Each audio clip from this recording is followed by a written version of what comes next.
ninguém merece. Deus me perdoe. O negócio é bem mais legal no inverno. Inverno, ó, uma lareirinha, um pinhãozinho. Eu vi que ontem, quem que foi que colocou? A Natália Lázari.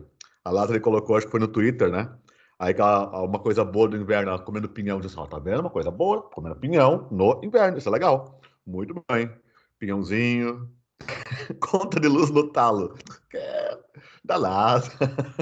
Danada. Ai, ai. Menos um dígito é sempre menor. É por aí, né, pessoal? Ô, deixa eu ver aqui, ó. Quando abrir a aula, por favor, só me avisem, tá? Quando abrir ali o pinhão na chapa do fogão é a única coisa boa. Ah, não, tem mais coisa boa, tem mais coisa boa. Inverno é aquele aconchego e por aí vai, né? Gostaram da minha imagenzinha, hein? Minha imagenzinha de fundo na câmera? Estou eu ali com o aeroporto do Império atrás de mim. The Empire. É. Não, pra você ter uma ideia, eu comentei com o pessoal no plantão. Aliás, plantão que vocês quase não vieram nessa semana, suas criaturas. Vocês vêm no meu plantão, né? Olha só meu relógio. Esse aqui é o relógio que eu uso. Ih, não vai pegar, né? Por causa do tudo. Mas é o meu reloginho do Star Wars, todo esculpido, que fica aqui para eu controlar o meu tempo de aula quando eu estou gravando aula, por exemplo, sobretudo, né? Mas enfim. Queridos, hoje, então, temos um temaço para a aula de vocês nessa sexta-feira de manhã. Indústria cultural? Haha, no Brasil. Mas exatamente indústria cultural no Brasil. Se tem um país que é ligado nisso, é o nosso Brasil varonil. Então, a partir de agora, pessoal, ó, quem tiver alguma pergunta, solta ali no chat, né? Se eventualmente eu não conseguir responder todas as suas perguntas, por favor, anotem-a, tá? Não percam a pergunta e tragam no plantão para mim, tá bom? Até eu sempre gosto de fazer esse reforço com relação ao plantão para vocês, pessoal, para que vocês entendam uma coisa.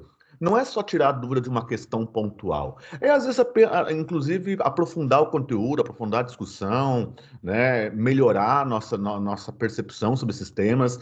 Então, quer dizer, o espaço do plantão para vocês é quase como se fosse um plus da aula, né? Não é só a questão por a questão, resolver questões, mas é também a gente poder discutir, aprofundar, trazer temas. Quantas discussões já ocorreram lá no nosso plantão e foi super legal, inclusive. O Gabriel aqui, ó. Alain, o pior não é o frio, mas o vento de Floripa. O vento amplia bastante a sensação térmica de frio, né, Gabriel? Isso é real, isso é real. A chamada sensação, né, sensação térmica. Mas enfim, mas vamos lá? Então, olha só. Hoje temos aqui indústria cultural no Brasil. E olha só, meu querido, esse é um país que realmente vive de indústria cultural. Quando eu penso, por exemplo, na Malhação, a famosa Malhação, que às vezes eu tiro o sarro com você, Malhação, é a Malhação, né? Pô, a Malhação, pessoal, ela existe desde 1994. Eu era o adolescente quando a Malhação foi lançada. Eu assistia a Malhação. E detalhe, ela tem esse nome porque originalmente não era uma escola, e sim uma academia. Era uma academia, pessoal, de atividades físicas. Isto era a Malhação. Hoje em dia é que a Malhação tem essa pegada com colégio e tal, mas originalmente era uma academia, né? E tudo corria dentro daquela tal da academia que era a Malhação. Aí tinha a música do Lulu Santos que era Ainda vai levar um tempo pra fechar o que feriu por dentro. Natural que seja assim, tanto pra você quanto pra mim. E era essa música de abertura, né? Da Malhação dos anos 90. Olha essa loucura. Então calcule, vocês não tinham nascido em 94. Vocês não tinham nascido em 94 e já tinha Malhação. Então, olha como é antigo esse negócio, tá? Mas, por exemplo, aí, Alan Kut. Oh, Alan Kut, sacanagem, né, Aaron? Oh. Mas, enfim. E aí chegamos nesse consumidor da indústria cultural do Brasil. Como é que é esse consumidor? Primeira coisa. Pessoal, uma coisa que a tua apostila pontua e que é bastante interessante de discutir, agora, assim, ó, muita atenção com isso, tá? É a ideia de que a indústria cultural produz os seus produtos, né? Ela fabrica então os produtos massivamente, padronizadamente, objetivando lucro, mas milhões de pessoas no nosso país não têm acesso aos bens propagandeados por essa indústria cultural. Por quê? Nós temos aqui um grupo de marginalizados do universo do consumo, quer dizer, pessoas que, embora assistam diuturnamente, todo o tempo, toda sorte de propaganda, por exemplo, não conseguem ter acesso a esses bens de consumo. Aí, sei lá, vem lá a mulher da iogurteira Top Term. A iogurteira Top Term, né, Sônia Abrão? Ela vai trazer saúde para você e toda a sua família. Né? Não, ela fala assim, né? Muito bem. Só que nem todo mundo vai comprar o raio da iogurteira Top Term, né? Ninguém vai estar ali existindo com a iogurteira Top Term, né, Sônia Abrão? Não vai acontecer. Então, eu vou queimar no inferno, eu sei. Mas olha só, literalmente, então, nós temos aqui um elemento, mas não é assim que ela fala. Olha só, nós temos aqui um elemento que é de você tentar vender produtos para pessoas que não conseguem comprar esses produtos. Então você tem, por exemplo, na indústria cultural brasileira, ômega 3, né? Na indústria cultural brasileira, você tem um bombardeamento de informações que é constante, ou seja, você liga a TV, é propaganda, propaganda, propaganda, compre isso, tem aquilo, seja isso, seja aquele outro. Só que nem sempre as pessoas conseguem ter acesso ao bem final, né? Porque isso requer, obviamente, um poder aquisitivo. E nem todo mundo tem esse poder aquisitivo. Agora, não é porque nós temos esses milhões de marginalizados, esses milhões de pessoas que não têm acesso, então, aos bens, né, aos bens da indústria cultural, não é porque as pessoas não têm, então, acesso aos bens propagandeados pela indústria cultural, que essa indústria não tenha também nessas pessoas um impacto social e até um impacto simbólico bastante acentuado. Então, por exemplo, ó, se eu pegar aqui a ideia geral, nós temos então esse consumo que a gente vai colocar como um consumo simbólico. Por quê? Porque você está consumindo ideias. Você não está mais consumindo só o produto, perceberam? Você está consumindo uma ideia de produto. Então, olha só, se trata sim de um consumo simbólico, mais ainda, uma colonização mental provocando desejo. Olha que interessante a charge que eu coloquei para vocês ali ao lado desse slide. Aqui estão alguns resultados de uma pesquisa. Vocês escutaram, pessoal? A mulher do Google acabou de falar comigo, olha que loucura. Tá vendo? Olha só, sendo vigiado, sendo vigiado. Mas enfim. Aí então, pessoal, pensando nisso, dá uma olhada. A mulher do Google participou da nossa aula. Olha só, atenção, o Google está participando da nossa aula de sociologia. Mas veja você. Pessoal, esta imagem que vocês estão vendo agora aqui, veja, olha só as revistas que estão na prateleira, né? Bebê Perfeito, Super-Homem, Corpão, Glamour, Money, né? Quer dizer, se você reparar, os principais produtos, aí vem a sutileza da análise de uma charge, né? A sutileza da análise de uma charge. Você repare que os produtos em destaque nessa gôndola, né, nessa prateleira de oportunidades, são os produtos do bebê perfeito, do super-homem, do corpão, do dinheiro e do glamour. Agora, lá naquela parte de baixo da gôndola, aquela parte que não raro ninguém nem olha direito no supermercado, aquela parte mais inferior da gôndola, estão o quê? Pacifismo, gratidão e por aí vai. Né? Ou seja, literalmente é uma crítica a que dentro da indústria cultural nós valorizamos coisas profundamente na essência do ser sem valor e nós não damos valor e nem sequer percebemos aquilo que teoricamente deveria ter valor, que seria mais essencial para nós. Tá? Então veja, há uma crítica aqui, porque nós compramos símbolos, nós vivenciamos símbolos. Tenha o melhor corpo, tenha o super bebê, seja o super-homem, ok? Tenha o dinheiro, tenha o glamour. Quer dizer, nós criamos uma artificialidade na nossa vida. É interessante, lembra que ano passado, quando tivemos filosofia, quando eu ainda dava filosofia para vocês, ano passado eu comentei com vocês da filosofia helenística. E uma das correntes da filosofia helenística era o cinismo, né? E os cínicos, lá do Diógenes de Sinope e tantos outros filósofos, os cínicos, por exemplo, justamente já criticavam, né? A artificialidade da vida social, como nós nos artificializamos. E de repente, essa indústria cultural, ela também valoriza, como colocou aqui a Amanda, o superficial, valoriza aquilo que não é tão central na nossa existência. Entendem? Eu sei que, por exemplo, vocês que são jovens, cara, a indústria cultural é particularmente cruel com vocês. Porque vocês estão numa fase da vida, né? Vocês estão. Isso, reificação, Carolina, exatamente. Vocês estão numa fase da vida, por exemplo, onde você é bombardeado o tempo todo que você tem que ter o corpo de um jeito ou de outro, que você tem que possuir tal coisa ou outra coisa, e por aí vai. E não raro, muitos de vocês até se torturam, sofrem silenciosamente com isso nas suas casas, né? Porque eventualmente não tem aquele corpo, porque está sendo vendido para vocês como o ideal de corpo, né? Ou que não possuem aquele produto que tentaram construir na sua cabeça a ideia de que sem aquele produto você não vai ser tão feliz quanto você poderia ser se tivesse esse bem de consumo. Quer dizer, então você acaba criando ilusões, né? Acaba vendendo ilusões. E o mais interessante foi até uma questão da UDESC, né? Uma das ilusões da contemporaneidade na indústria cultural. Qual a ilusão? De que você tem escolha. Na prática, quando você vai comprar coisas, tem uma escolha. Então, eu posso optar pela marca A, B, C ou D. Mas exatamente. Você pode optar por marca A, B, C, D ou E. Você tem essas 5 marcas. Você não tem uma outra opção. Você não tem nem chance de criar uma outra opção. Porque você tem que se adaptar o tempo todo àquilo que a indústria cultural te oferece. Ou seja, se você não se adapta àquilo que a indústria cultural te oferece enquanto normal, enquanto aquilo que está na normalidade, é como se você nem existisse, né? Agora, quando pensamos no Brasil, por exemplo, isso é muito cruel, por quê? Porque nós temos um país que não tem um poder aquisitivo tão elevado, né? E que, como falei, fica apartado dos produtos criados pela indústria cultural. Então, olha só que interessante. Por outro lado, a classe média se coloca integrada nas teias de consumo. Então, aí tem uma coisa curiosa. A classe média, em geral, ela participa intensamente das teias de consumo. A classe média consome muito, né? Porque é aquela classe que não é rica, não é pobre, ela é média. Tem média alta, média média e média baixa, né? Mas tem a classe média. E a classe média é o grande extrato social do Brasil, né?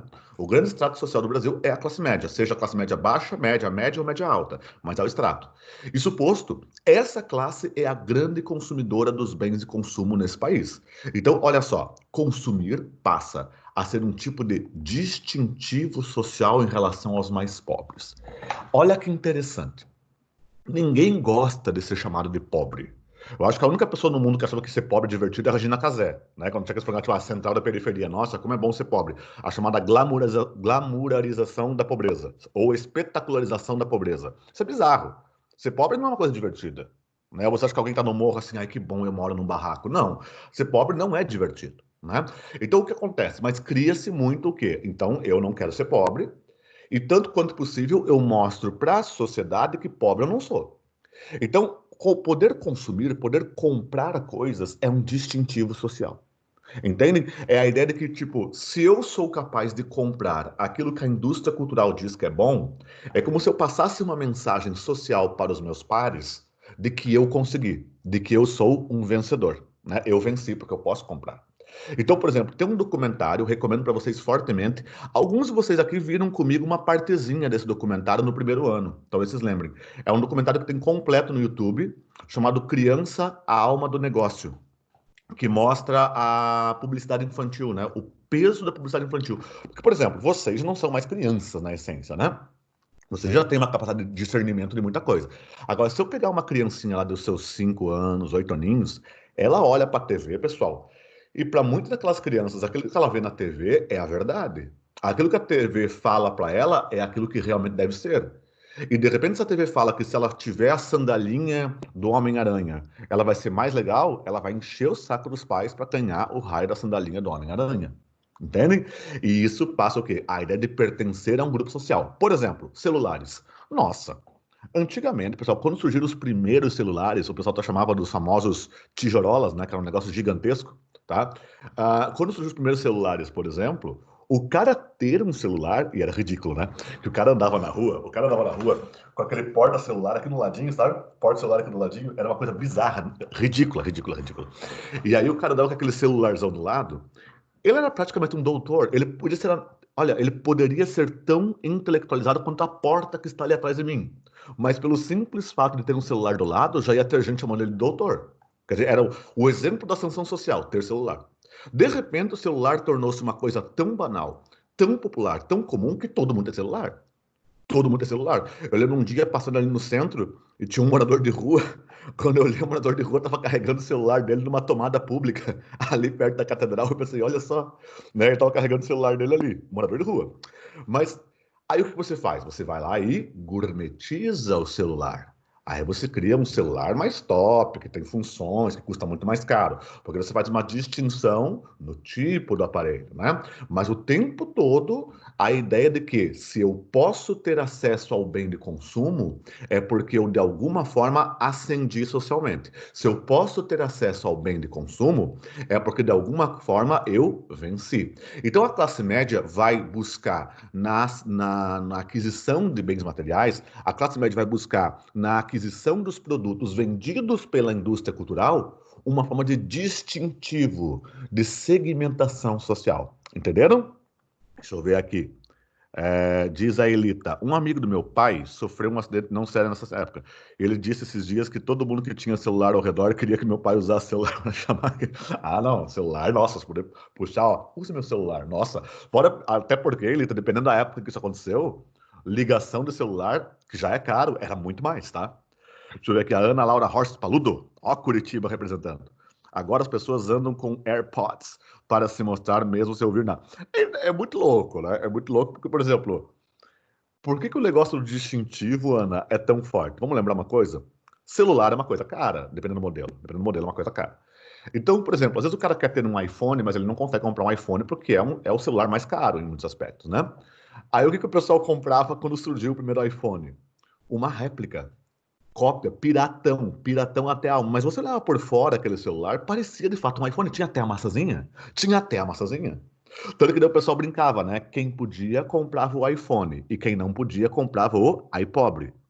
Só que na hora da balada de noite, você olhava aquilo e pensava que, um iPhone. E o cara só por ter aquela maçãzinha do lado, nossa, meu Deus, iPhone. Entendeu a ideia?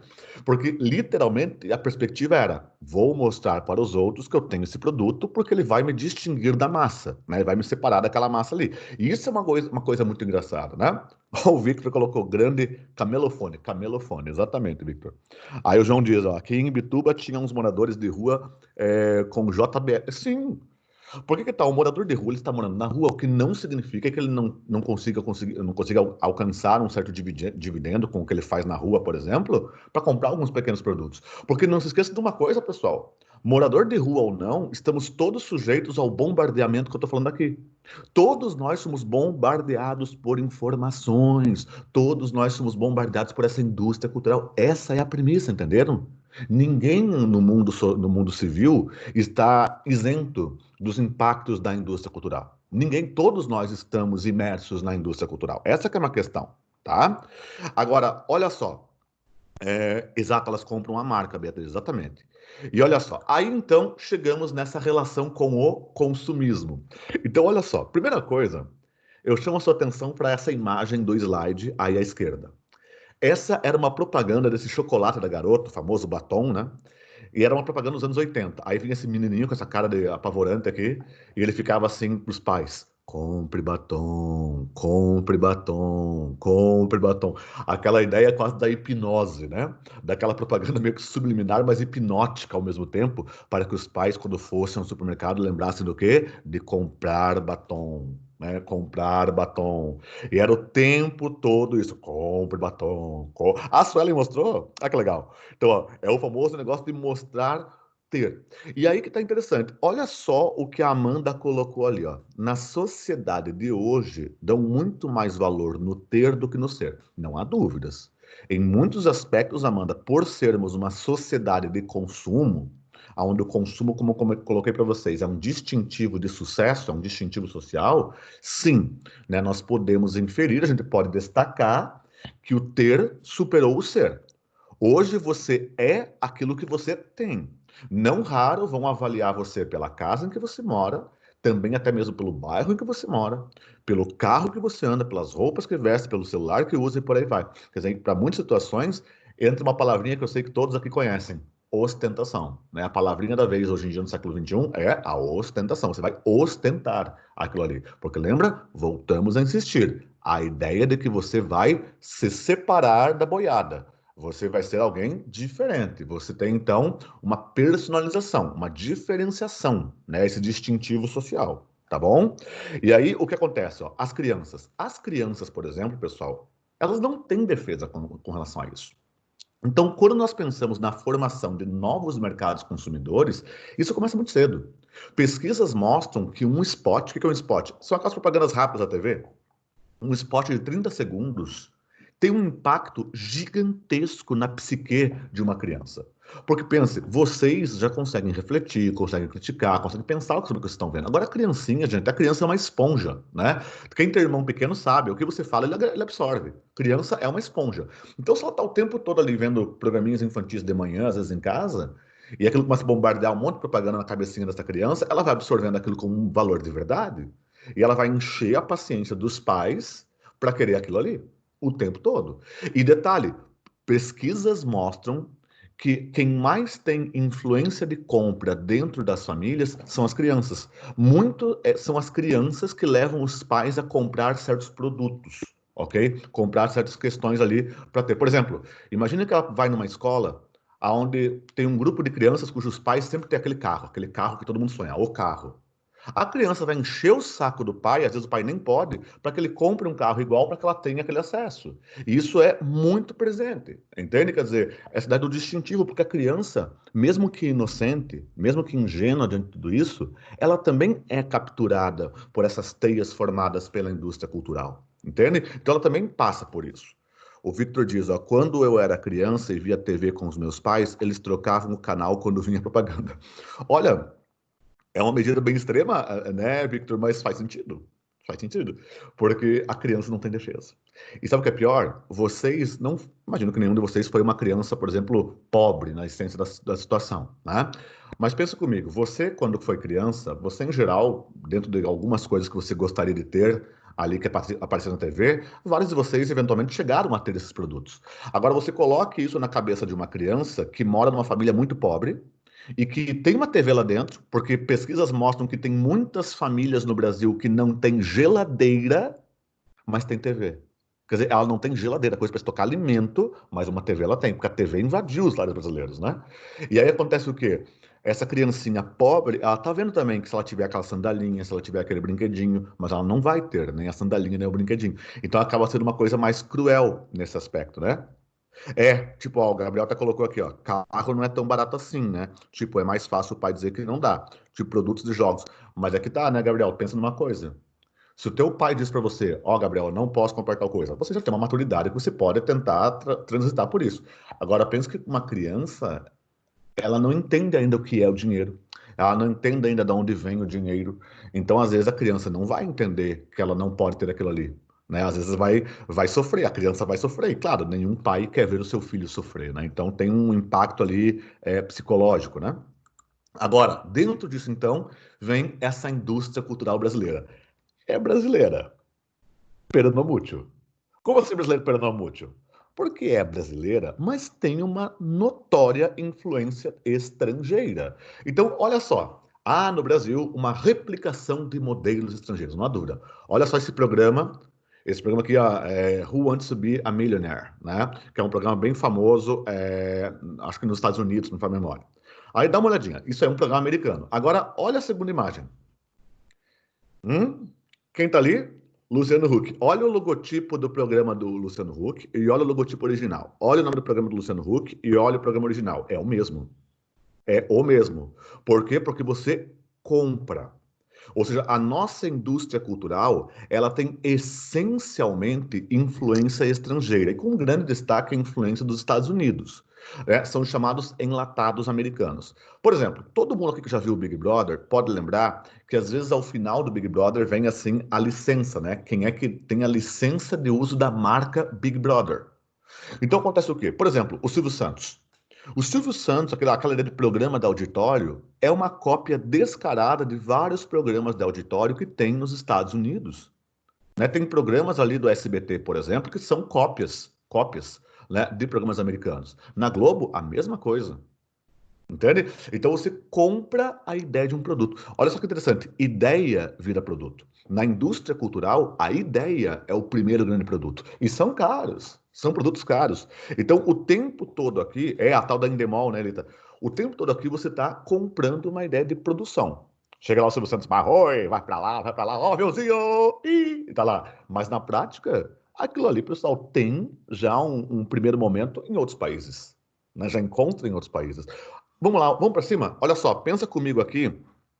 Sim, sim, Gabriel. Não, isso é.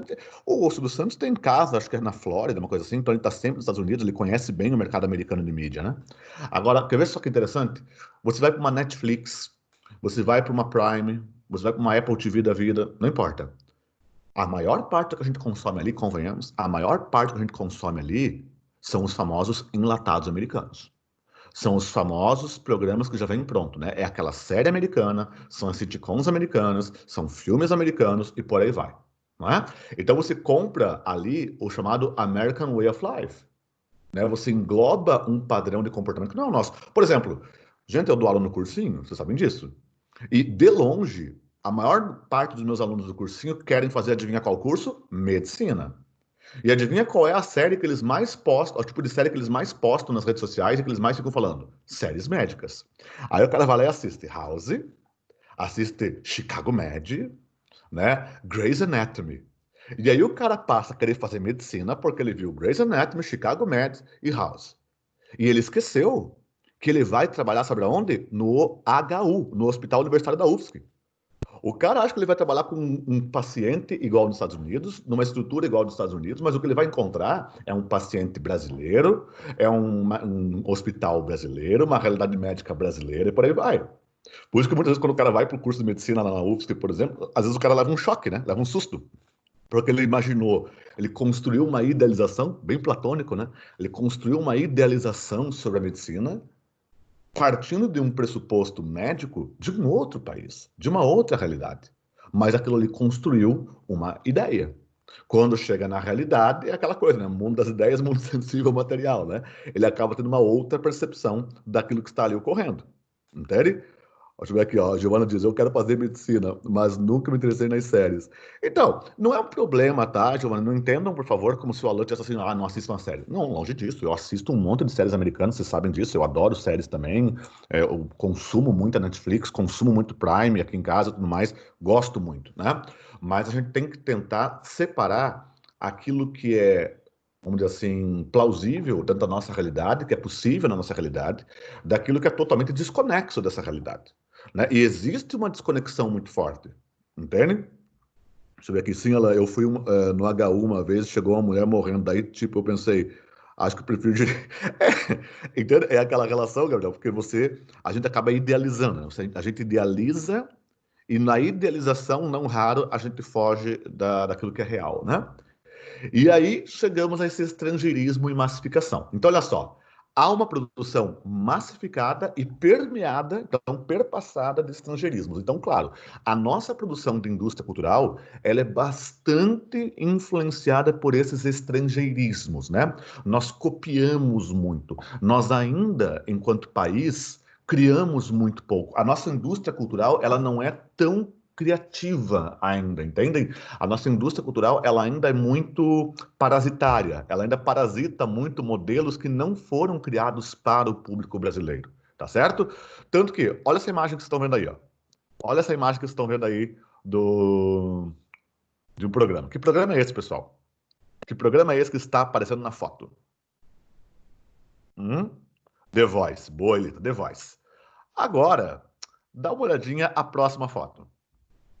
Nossa! Até o banco é igual.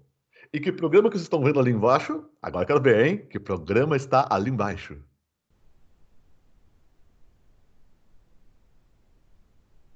The Voice Brasil. Olha só, Victor, nós temos a Anitta lá. Como assim não é criativa? Mas aqui tem um padrão de música, um padrão estilístico. Eu já vou entrar mais ali, tá, Victor? Mas olha só que interessante. Literalmente, a gente acaba desvalorizando elementos nacionais.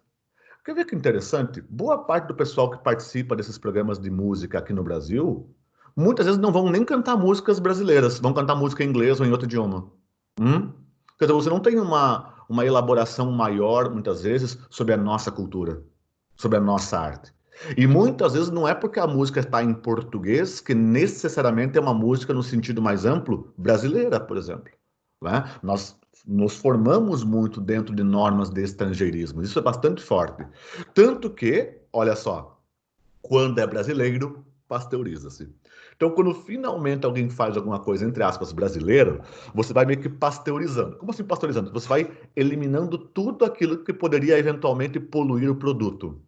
Né? Tal qual a pasteurização pasteuriza o seu leite, a gente vai pasteurizar essa cultura. Uma cultura padronizada, que te oferece, como eu coloquei aqui, mais do mesmo. Olha o que era um grupo de axé nos anos 90, pessoal.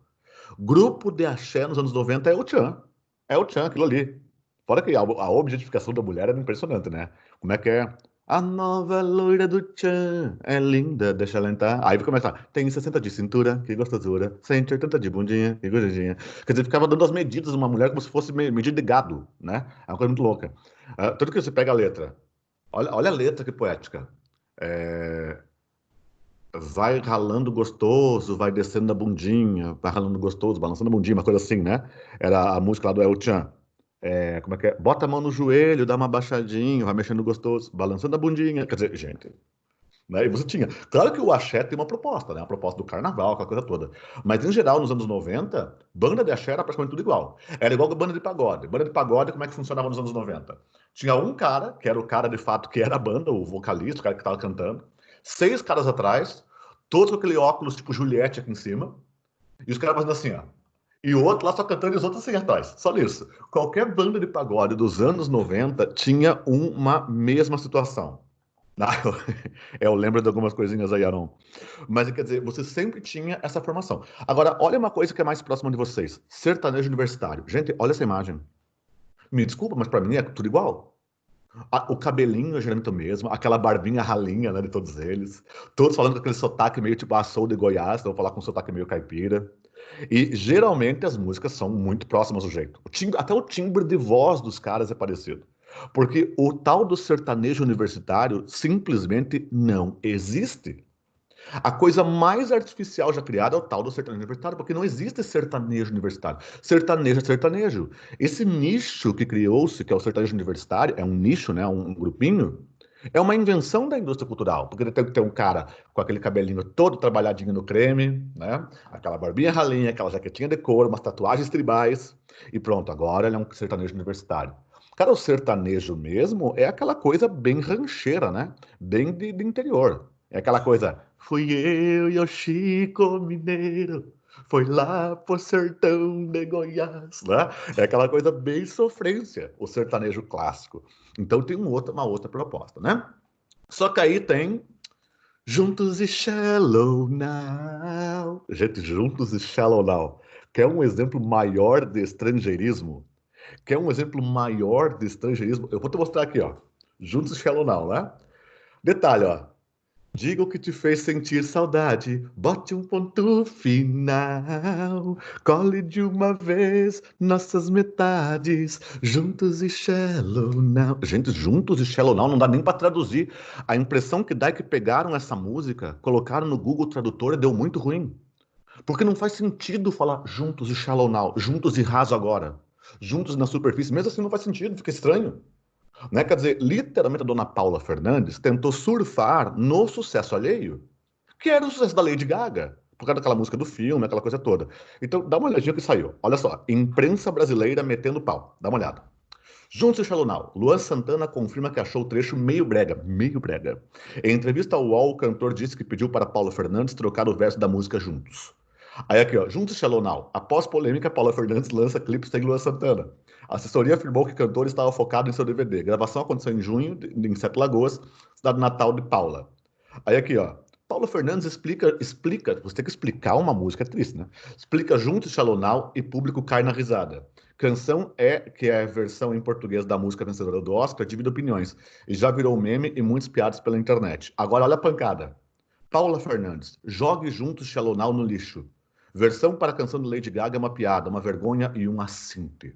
Né? Quer dizer, o pessoal descascou a Paula Fernandes por conta disso. Porque foi o exemplo mais clarividente, mais gritante dos usos e, sobretudo, dos abusos disso que a gente chama de indústria cultural. Quer dizer, ela tentou surfar num sucesso que não era dela. E deu muito ruim, porque a tradução ficou horrenda. Ficou uma tradução medonha. Né? Então, até o Luan Santana, quando percebeu a situação, tentou cair fora, muito, muito espertinho, né? Muito ligeirinho. Te dei o sal, te dei o mar, né? Aham. Pulou fora assim que pôde, porque ele viu que era uma fria, né? Mas o pior, sabe o que é? A indústria cultural dá lucro até quando fracassa. Porque, por exemplo, fale mal ou fale bem do Juntos Shallow Now da Paula Fernandes, o fato é que você não tenha dúvidas. A Paula Fernandes deve ter ganhado muito dinheiro justamente graças à polêmica criada em torno do Juntos e Shallow Now. É igual quando você vai para as redes sociais, fica indignado com algum post, fica indignado. Até eu vi que a Fellini fez uma crítica muito lustra no Twitter dela esses dias lá. E quando você vai para uma rede social, fica indignado com um certo post, que fizeram um post tosco, sei lá, coisa do tipo, e você começa a compartilhar. Olha que absurdo isso aqui. Cara, não compartilha.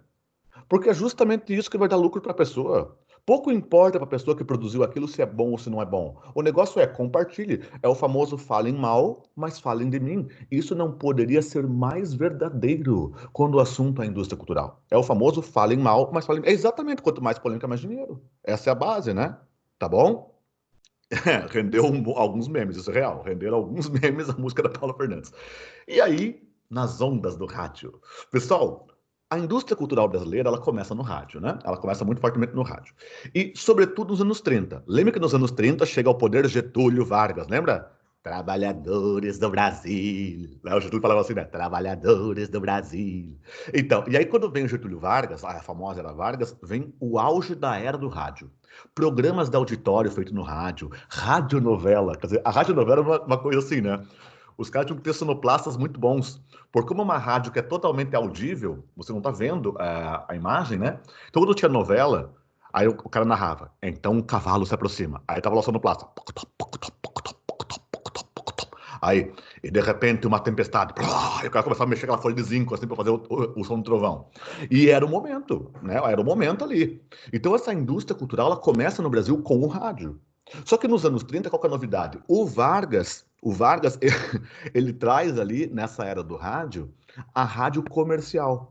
Então vai ser o Getúlio Vargas quem primeiro vai, de fato, colocar propagandas, intervalos comerciais de empresas privadas na rádio brasileira. Claro que também é o Vargas, aí dentro daquele programa dele, daquela ligação que ele tinha com a política, é o Vargas quem vai criar o programa de rádio mais antigo desse país, A Voz do Brasil, né? A Voz do Brasil. Em Brasília, 19 horas. Né? Quer dizer, é ele que cria esse programa que até hoje está no ar. É como se fosse um diário oficial do Brasil, né? O que aconteceu do ponto de vista oficial passa na Voz do Brasil. E é uma criação do Vargas. Claro que o Vargas, quando criou a Voz do Brasil, ele criou única e exclusivamente para fazer propaganda do governo dele, que era uma ditadura. Tanto que a Voz do Brasil era coordenada pelo DIP, né? O Departamento de Imprensa e Propaganda, participando do regime varguista, tá certo? Só que quando nós chegamos aqui, teve um programa nesse país que era icônico. Eu convido vocês agora a clicar aí nesse play. Dá o play na tua casa agora nesse vídeo, tá? Eu vou ver junto com vocês.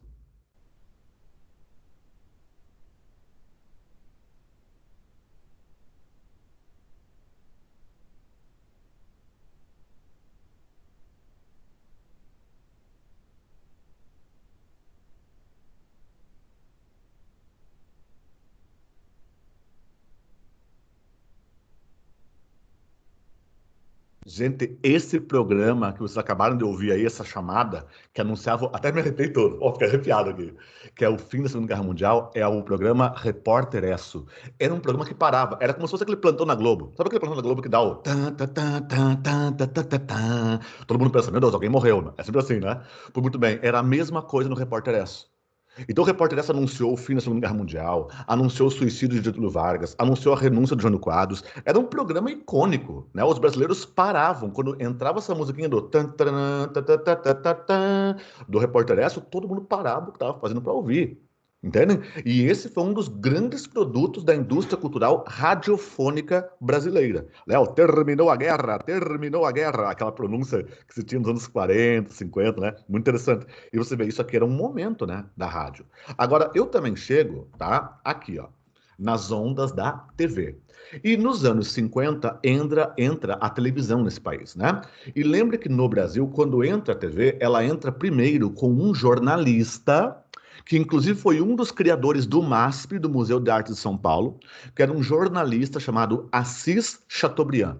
E o Assis Chateaubriand, ele criou uma TV chamada TV Tupi. Até o símbolozinho da TV era um índiozinho tupi. Bem caricato, inclusive.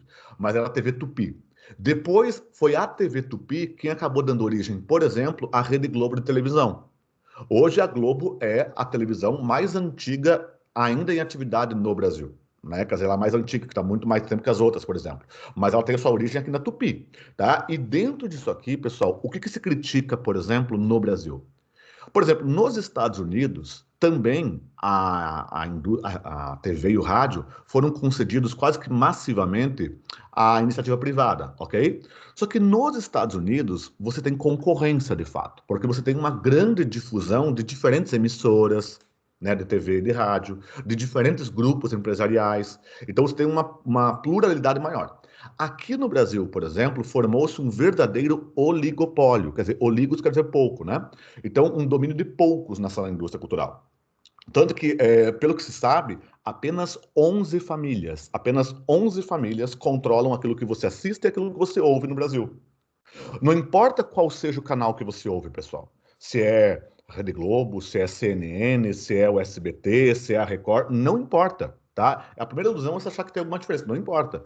Porque você estará ouvindo o ponto de vista de uma família, com uma agenda política, com uma proposta. Entendem? Porque você não tem essa pluralidade. O Brasil ele premiou muito o oligopólio. Fora que no Brasil, por exemplo, para que uma emissora de rádio ou TV possa existir, ela tem que ganhar do governo a chamada concessão pública. O que é a concessão? É o direito que o Estado brasileiro concede a um grupo empresarial para que ele possa transmitir ondas de rádio ou de TV na atmosfera brasileira. Ok? Então, basicamente isso. Então, veja que, se é o governo, olha que interessante, se é o governo quem vai dizer qual TV ou qual rádio vai ou não ser autorizado, nós temos um problema. Porque assim cria-se uma ligação perigosa entre governos e mídia no Brasil. Entendem? Como literalmente o grupo empresarial depende da graça de um governo para que esse grupo empresarial possa montar uma TV ou um rádio, nada impede que esse governo, se não gostar dessa emissora de rádio ou TV, vá lá e complique a vida dela. Ou, por outro lado, que se gostar dessa emissora de rádio ou TV, vá lá e premie ela. Então, existe uma associação também bastante forte na indústria cultural brasileira entre o poder político e o poder econômico dessa indústria, entendem? E isso se fala muito na indústria cultural brasileira. E você sabe que o nosso maior produto, disparado, nosso maior produto de indústria cultural chama-se novela. Olha ali naquela imagem que eu coloquei, né? Rei do Gado, Senhora do Destino, Terra Nostra, Tieta, Beleza Pura, Avenida Brasil, Vale Tudo, um monte. Né? As novelas realmente são um marco desse país. O pessoal tem problema se passar um pouquinho o horário, dá para aguentar aí, né? Passar só um pouquinho o horário para a gente dar conta de discutir algumas coisas aí que eu acho que são bem interessantes, tá? Então, olha só. Dentro disso, então, nós chegamos nesse momento. Eu quero que vocês assistam agora a essa cena da novela Vale Tudo, em que aparecia a mais famosa vilã de telenovelas do Brasil, Odete Roitman. Olha a fala dessa mulher, olha o que ela está falando, tá? Presta atenção. Assista aí. Alô, conseguiram assistir? Estão vendo?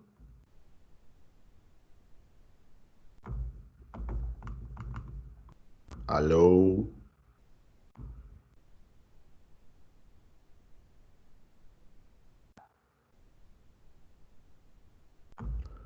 Pessoinhas.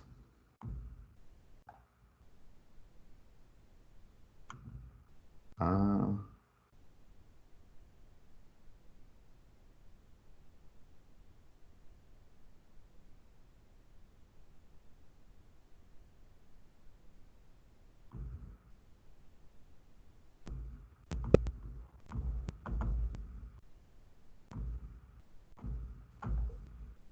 Ah, oi, pessoal. é disponível o vídeo e o seu chat parece que travou porque o pessoal tá falando. Ah, travou mesmo. Segura um pouquinho aí que eu já vou reiniciar, tá? Só um minuto. Ah, mas não vai dar. Puxa vida. Bom, mas pessoal, o que eu ia mostrar? Estão me ouvindo pelo menos, né? Conseguem ouvir? Sim, Ah, legal. Então vamos assim mesmo, tá?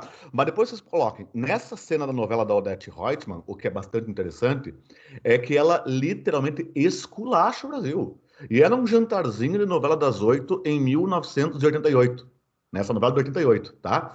E aí você vê a discussão política, os caras discutindo pena de morte, discutindo o que fazer com assaltante, com bandidos e por aí vai. Quer dizer, era uma coisa completamente nova, né? Esse grau de politização da cultura brasileira, da indústria cultural brasileira, né? Quer dizer, o que você tinha ali era um grau de politização realmente extremo, né? Naquele momento em particular.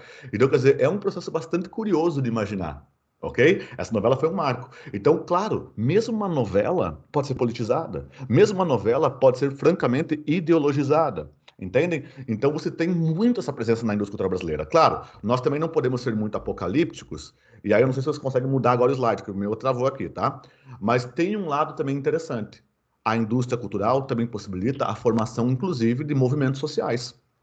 Pense, por exemplo, muito na indústria cultural brasileira, e aí isso eu posso até incluir redes sociais, que grandes movimentos de massa no Brasil nos últimos anos surgiram, né? Grandes movimentos de massa no Brasil surgem dentro das redes sociais, surgem dentro, por exemplo, da televisão e por aí vai. Então, nem tudo é alienação. É preciso pensar de um modo mais dialético, né? De um modo mais propositivo, mais discursivo, ok? Por exemplo, pense nos movimentos que nós políticos que nós temos hoje. Qualquer manifestação favorável ao atual governo ou contrária ao atual governo, reparem que ela começa não raro aonde? Nas redes sociais, que são um elemento da indústria cultural. Né? Então passa por ali. Então você não pode achar, por exemplo, que necessariamente, né, a indústria cultural é só alienação. Ela também é politizada. Tal qual uma cena de uma simples novela também é politizada. E mesmo aquilo que vem de fora, mesmo aquilo que vem de outro país, acaba incendiando o nosso. Exemplo que eu posso usar para vocês. Basta pensar na questão racial.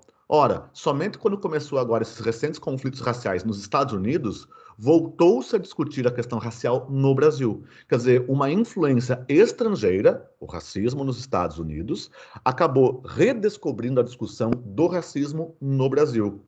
Entende? Então existe um elemento ali de influência realmente estrangeira sobre aquilo que nós chamaríamos de nacional. Tranquilo? Joia? Gente, já sabe, né? Bora fazer as atividades do módulo 45, as atividades ali que estão indicadas para vocês, tá certo? Pelo menos aquelas de padrão Enem, que são aquelas com texto de apoio, porque eu quero que vocês treinem essas coisas, tá bom? E venham no plantão. Valeu? Gente, desculpe a falha técnica, travou aqui o programa, não sei porquê, tá bom? Um obrigado enorme pela presença de vocês aqui de manhã na sexta-feira comigo. Espero vocês semana que vem. Vamos mudar de assunto semana que vem. Vamos entrar em cidadania, política e por aí vai. Vai esquentar ainda mais nosso conteúdo, tá bom? Um fortíssimo abraço, que a força esteja com vocês, juízo, bom fim de semana e logo, logo, se Deus quiser, estaremos juntos de novo, ok? Um abração, pessoal. Tchau, tchau. Tchau, tchau. Agora travou aqui, pessoal. Travou tudo aqui. Meu Deus. Que inhaca. Travou essa droga. Eita ferro.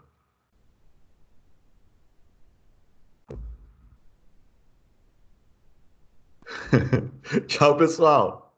Vou fechar aqui.